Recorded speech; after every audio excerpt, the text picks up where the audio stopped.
सम्माननीय सभापति महोदय, पूज्यस्पत गुरुजी गुरुमावृंद, मंचसीन अतिथिवृंद एवं मोर सहपाठी भाई और भौणी मैंने आपण मानक समस्त आज पवित्र गणतंत्र दिवस उपलक्षे हार्दिक हार्दिक शुभेच्छा और शुभकामना। सुजला सुफल शस्य श्यामल मौर्यभूमि मोदय भूमि भारतवर्ष 258 राष्ट्र मध्य 43तम सर्वभौम गणतांत्रिक राष्ट्र। 1947 मसीहा अगस्ट मास 15 तारीख दिन आम देश भारत स्वाधीनतार स्वाद चाखिबा पर 26 जनवरी 1950 मसीह भीम आंबेडकर द्वारा प्रणीत होइतिला सर्वप्रथम गणतांत्रिक संविधान। अतएव एही गणतंत्र अर्थ कोन आपण माने जानिछथि? गण अर्थ जनसाधारण, तंत्र अर्थ साधना। अब्राहम लिंकन भाषा रे गणतंत्र लोकमानक पाई, लोकमानक द्वारा, लोकमानक रा। वर्तमान समय रे गणतंत्र अर्थ कोन?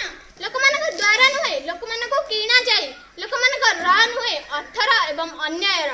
गणतंत्र मूल लक्ष्य कोन? सर्वभौम, धर्मनिरपेक्षता, समाजवादी साधारण। गणतंत्र होइछि कोन पय? जनसाधारण ठारू निर्भय भाव निजर प्रतिरोधी मानकु निर्वाचन करबा पय। जनसाधारण माने जाति साक्षर एक चरित्रवान निर्वाचन को। तेबे कोन गणतंत्र समस्त लक्ष्य प्रतिपादित होई पारुछि?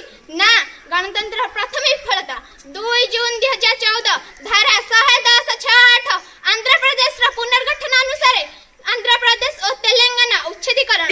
विफलता नंबर 2 धारा 370 अनुसार भारत रा मुकुट जम्मू काश्मीर भारत थारु उच्छेदीकरण।